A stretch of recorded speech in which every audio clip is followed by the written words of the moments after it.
Hi, this is Jill Ciminillo, and this week's car du jour is a Dodge Durango Hellcat. Now, if you found your way to this video and this channel, I have to imagine you've probably watched other videos about this vehicle. So, what I'm not going to do in this video is talk about the engine, the Hellcatness, or the 0 to 60 mile per hour times of 3.5 seconds. Yes, I'm going to touch briefly on the engine, but really what I want to focus on is some of the stuff the other guys haven't talked about, and that's probably going to be the interior, the infotainment system, and outfits in my city garage. So, stay tuned and let's take a closer look right now. One of the things I love to do on my social media channels is play the Will It Fit game, but frankly, I don't really consider the Dodge Durango to be super large. The overall length is just more than 200 inches, and the width is going to be around 76 inches, depending on your trim and packaging. But as you can see, the width is fine for my city garage. This is about, my garage is about a car and a half width. So I could fit 2 small cars in here, but as you can see, I've got a lot of storage going on, and even if I didn't have storage going on, I'd probably only be able to fit 1 large vehicle. But with the length and the width, this fits pretty well. It doesn't block my door, although my husband's phone boxes block my door, and yeah, my tripod's standing back there at the moment. But you know, I have plenty of space to not block the door, and when you come all the way to the back here, you can see I'm not hitting any of the boxes on the shelf, and I have a couple of inches, actually probably about 1.5 feet back here. So definitely a lot of room, both in terms of length and width. You know, you come to the front, and I also have plenty of space here, so the garage door isn't gonna nick the bumper when it's coming down. So in terms of whether or not it's going to fit in your garage, I'm gonna guess yes, because my garage is pretty small. So this is definitely a bonus, because you don't want to park a car like this outside. Just trust me on that one. All right, so now we've talked about how it fits in my garage, which, like I said, does pretty well, you know, both in terms of the height, width, and length. And now let's talk just a little bit about the engine. Because this is a Hellcat, of course it's going to have the 6.2 liter supercharged V8 engine. And again, if you've come here, you've probably already seen the other videos, and you know that it has 710 horsepower and 645 pound-feet of torque. What you may not know is that the towing capacity, the max towing capacity for this vehicle right here, is actually 8,700 pounds. That's pretty impressive, and for reference, that is more than a Chevrolet Tahoe or a Chevy Suburban can tow. So in addition to getting exceptionally fast 0 to 60 mile per hour times, you can tow heavy stuff with this vehicle. All right, before we close the hood, I just want to point out that there's some cool stuff under here, because you've got the Hellcat SRT badging, you know, the supercharged Hemi logos on the covers itself, and most of the fluids and things are fairly easy to reach. You've got your battery pack right here. So a pretty well laid out engine that's easy to manage and deal with, even though it is large. One more thing that I would like to point out that I personally appreciated is there is nothing that you have to hook into the hood in order to prop it up. So it's really easy for even somebody on the more petite side of things to lift the hood and check things out under here. And to drop it back down, you just simply... Now let's power this baby up and see what the interior looks like.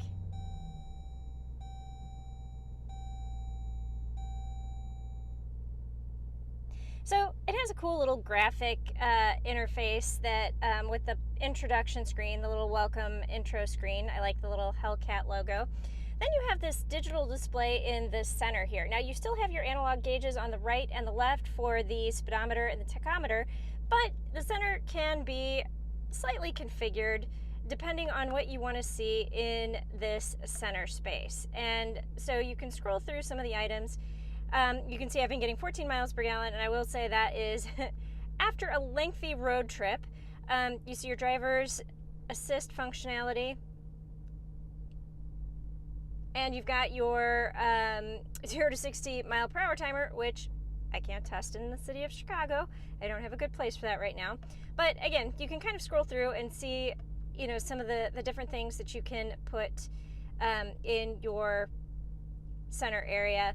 I prefer to keep the trip information there just because I want to see how badly I'm doing when I'm going through my miles. But all right, so not anything super crazy, different, special, but a little bit configurable behind there. Now, the big change you're going to notice is with this right here, and the Durango now gets the Uconnect 5 system. This is a pretty nifty system because it's kind of configurable and it has nice large graphics. This also has the available 10.1 inch screen, and it's pretty, you know, you can zoom, swipe, and move things pretty easily. It's very touch sensitive. You have your media interface here. This vehicle is not equipped with Sirius XM radio, but it is available for a subscription fee. And you can go through your different menu items here. So your HVAC, but I will point out you do have redundant HVAC controls down here, but you can also do it through this. Then you have your nav screen, your phone, your vehicle controls, so you can hit this and it will put down the headrests in the third row. As you can see, they're already down, and then you have your rear view camera. Now, one thing that I will point out, you have this space here, and that item there is configurable. So you have the ability to take anything here and put it in these boxes. And you can see I have one empty box right here. So all you have to do is, you know, you push your finger on it. Hold on, it's gotta, sometimes it's just gotta take. So you can see that it's separated, and then you can drag it into the box and it'll stay there. So these are the shortcut icons that are configurable for this space here, and your backup icon is also there. Now, I do want to point out, one of the things I think this vehicle is missing is it just has a backup camera. On a vehicle of this size and this price point, because you're pushing $90,000, I'd really like to see an around view camera. So that, I think, is the one miss on this vehicle. Everything else is pretty much a hit. And then you have your app pages here. So you can scroll through like your recents. I haven't really hit anything there. You've got your performance pages, Alexa, device manager.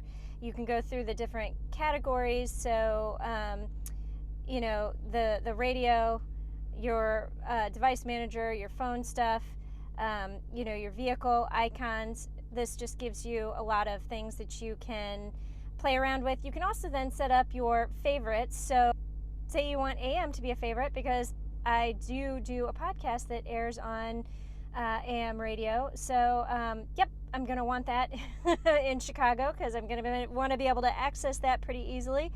And what else do I want in my favorites? Let's see, what are they all? Oh, absolutely, heated steering wheel. Yes. Good, thank you. Let's add the weather. Good, thank you. Okay, so then when you go to the favorites, you see all of the items that you've added there. So when you go to your apps, it's pretty easy to just hit your favorites page. So in addition to being able to configure the items up here, you can also configure a favorites page for anything that is not available to go up there.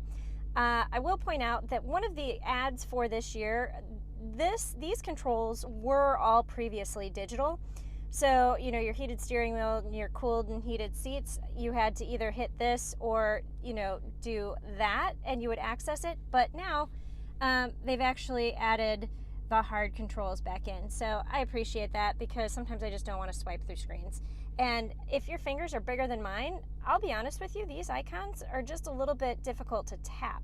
So, you know, even with my fingers being the size that they are, you know, it can be a bit tough to manage. So, and I really, I do like that little SRT logo there. That's kind of clever. But I'm just I don't know. I'm just not a super huge fan of swiping for your HVAC controls. So, all right, at any rate, that's good news because, hey, you've got your redundant controls down here.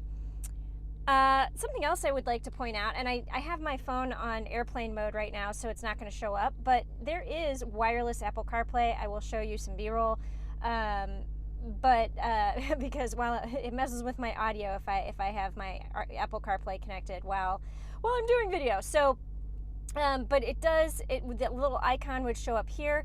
So you would get your wireless Apple CarPlay there, and then you've got your wireless charging pad here.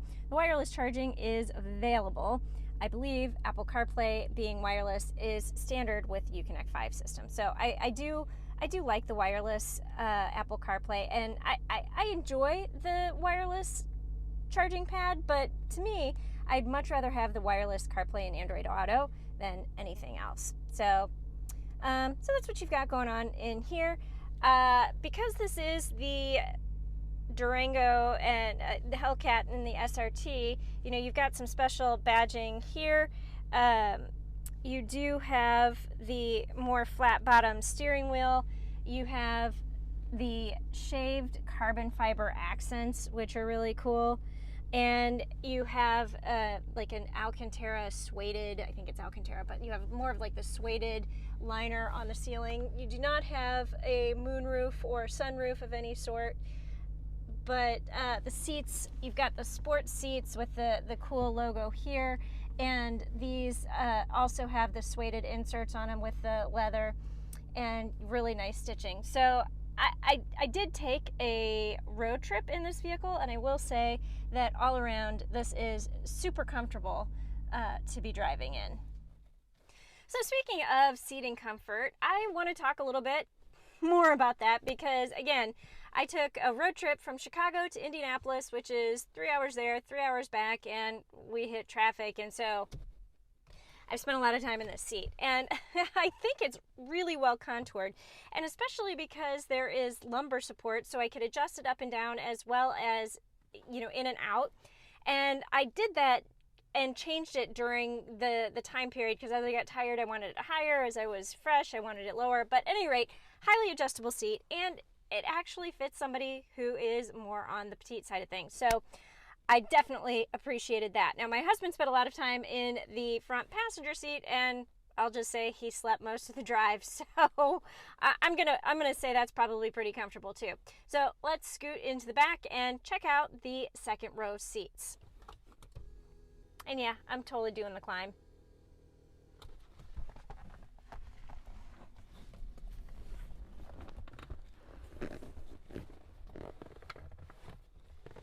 Now, you also have captain's chairs back here, which is really nice. And instead of a large center console, there's actually a little rubber piece in the center here that has 2 cup holders, a place to store your phone, and an easy place for somebody if they wanted to come in and step through. So there's like a little bit of a grid pattern back here to step through to the third row. Now, these seats also move to allow entry to the third row, but another access point. So speaking about these seats themselves, they're a little bit more stiff than the front seat.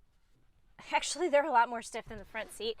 So that's actually a little bit unexpected. But my sister got back here while we were in Indianapolis, and she thought that this was comfortable. So it's just a little bit of a stark contrast because those are really well padded seats and really well contoured, and this has just a little bit of a stiff point right where your tailbone is. But the seats themselves, you know, pretty well contoured. You do have, you know, your fold down armrests. I hate them. I never use them, but I know there are some people that love them, so you do have that option.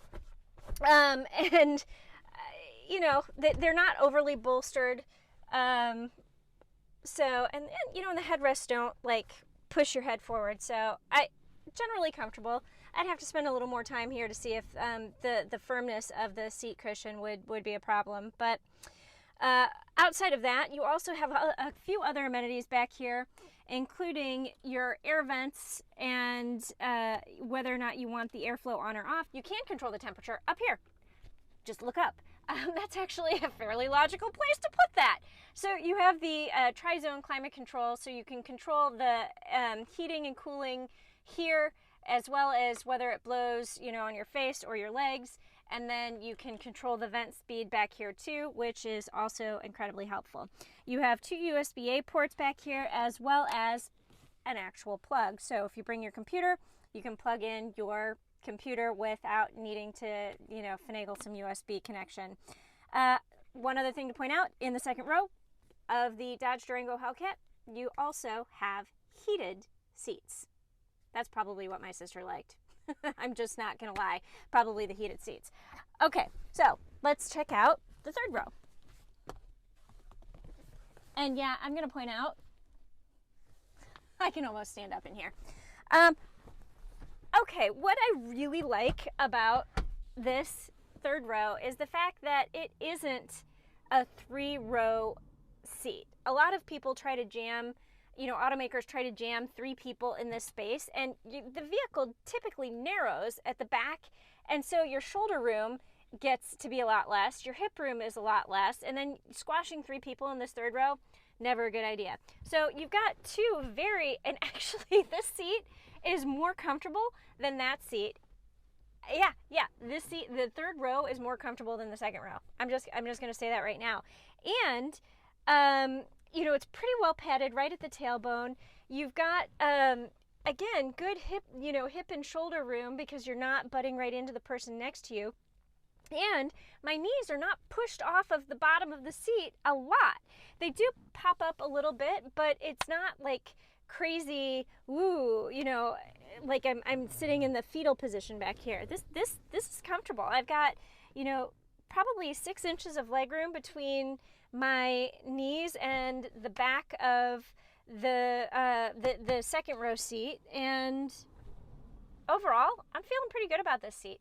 You've got your air vents up here. You've got lights back here, so if somebody was reading on a car trip, you could totally do that.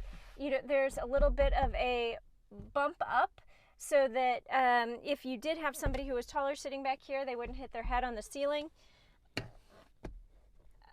There's a cup holder back here, but another miss, there are no USB ports. So while this seat is comfortable and I could actually sit here for a couple of hours, I think, I better bring a portable battery pack because there are no USB ports.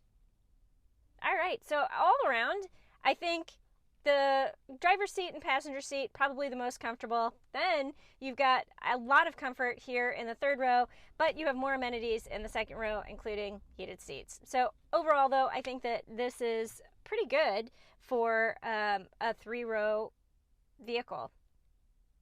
Third row gets a thumbs up. Now, before we move on to driving impressions and wrap up this video, I do want to show you one little thing. And that is going to be the cargo space, because this is going to be the trade-off that you have with having the third row. Now, I did mention that the third row was comfortable, and I could probably sit there for a couple of hours to take a road trip, but here's the problem. Where do you put the luggage? There is not a lot of space back here to fit rollerboards or luggage for 6 people. So if you were going to take a road trip, yeah, you can fit 6 people, but you're going to have to think about where their stuff is going to go. This is just my tripod back there, but yeah, maybe a couple backpacks are going to fit. Not much else.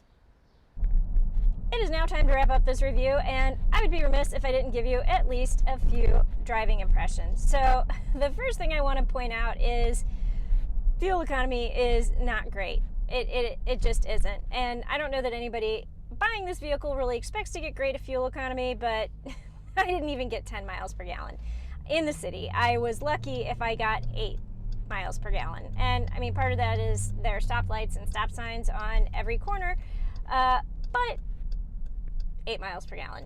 Now, I did take a bit of a road trip to Indianapolis, so that was about 3 hours one way, 3 hours the other way. And I did manage to get up to 14 miles per gallon after 6 hours of highway driving. So that was a little better, but still, I got 8 and 14 miles per gallon. So I think anybody who buys this car knows that they're not going to get great fuel economy, but it's really not great fuel economy. Now, outside of that, this is actually a really comfortable vehicle to drive for the long haul. The seats are adjustable, as I mentioned when I was talking about seat comfort. And I really thought that overall the actual ride and handling was smooth and comfortable. I loved the fact that there was always that immediate power when I needed it. And again, at cruising speeds, it's pretty comfortable. So I would totally drive this for a road trip in a heartbeat. I could probably take it longer than, 3 hours each way and still be super comfortable. As I mentioned, my husband slept the entire time, so he was clearly comfortable. And I really, really liked all of the wireless stuff. The wireless Apple Carplay, the wireless charging, all of that kind of made the phone environment very easy. And the fact that I was able to use Waze the entire time and keep my phone on the charging pad was also pretty special, because sometimes you drop your phone in the wireless charging and then you're using Waze and you still run out of battery because the charge can't keep up with what's going on with the actual usage of your phone. But it didn't get better, but I didn't lose any battery charge. So I thought that was important to note. Plus, when I pulled my phone out of the wireless charging pad after 3 hours, it wasn't super hot to touch. Some of those wireless pads can get really, really warm, and you take out your phone after charging for even just like 30 minutes, and it's like, ouch. And then your phone overheats and it shuts down and all sorts of bad things happen. I've had that happen in a BMW. So did not happen here. 3 hours on the wireless charging pad, and I thought that was pretty important to note. In sum, I really like this vehicle. Granted, you're going to have some fuel economy issues and some cargo capacity issues, and I really wish it had that around view camera, but other than that, I liked everything else. So I think this is a huge hit from Dodge, and I hope that you got a view of this as a whole vehicle and not just a super fast vehicle. This is more than just the Hellcat engine, and frankly, that makes this even cooler. So on that note, thanks for watching, and I will see you next week with another Car du Jour.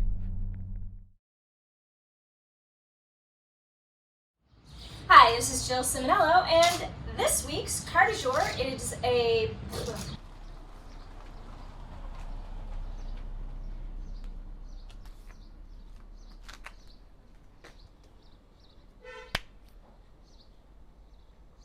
You've got some LED lights here, or some lights. I don't think they're LED. Maybe they're LED. They look kind of halogen to me.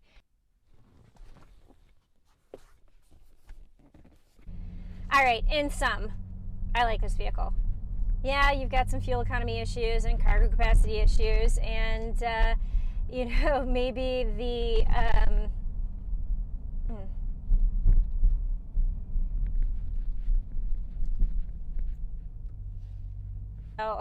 I think this is, one of those vehicles that you've got to consider if you're looking for a 3-row and you don't want, a minivan and you're trying to be the cool parent. I don't know. I think this is going to be one of those vehicles that's definitely worth considering. I don't like any of that.